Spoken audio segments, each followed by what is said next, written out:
close till I get up. Time is barely on our side. I don't wanna waste what's left. The storms we chase are leading us, and love is all we'll ever trust. Yeah, no, I don't wanna waste what's left. And on we'll go,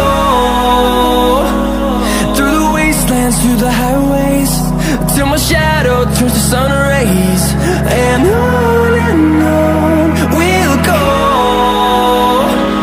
through the wastelands, through the highways, and on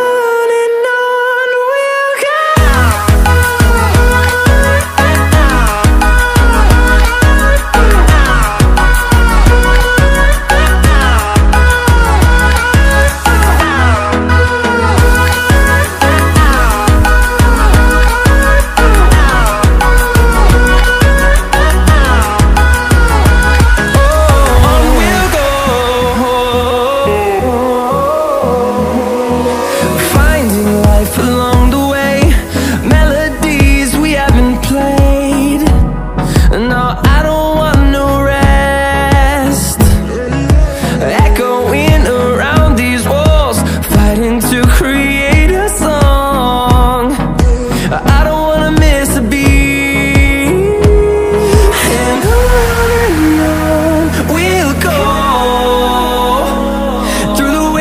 Through the highways, till my shadow turns to sun rays. And on we'll go, through the wastelands, through the highways, and on we'll go.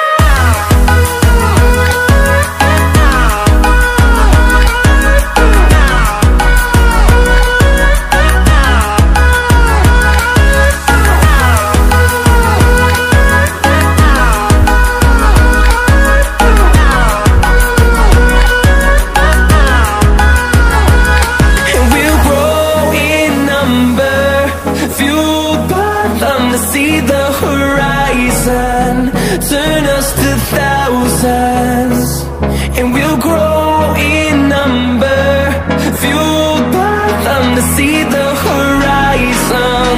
Turn us to thousands, and on we'll go,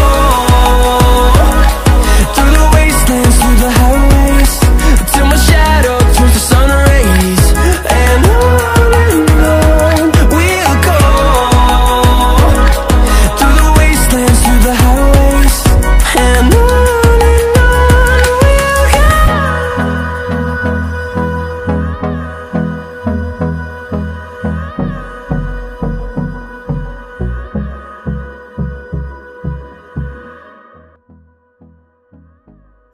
Type here photopea.com.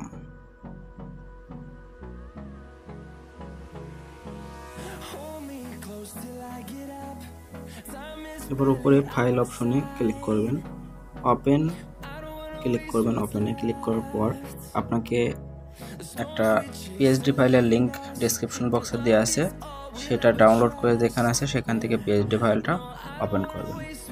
তো open করার পর ডান দিকে দেখতে পাচ্ছেন যে layer option আছে, এই layer অপশনে ক্লিক করবেন।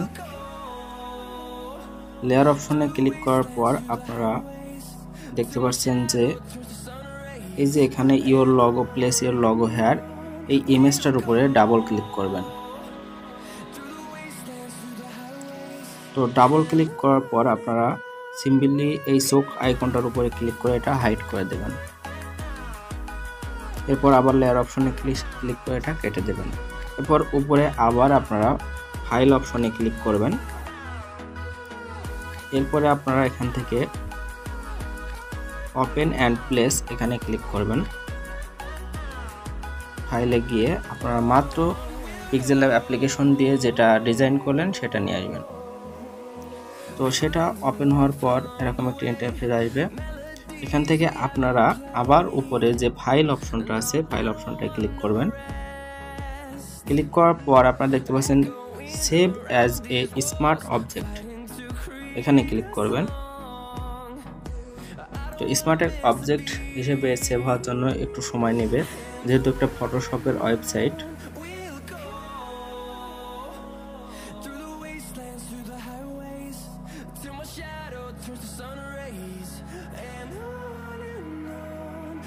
তো দেখতে পাচ্ছেন যে স্মার্ট অবজেক্ট হিসেবে সেট হয়ে গেছে।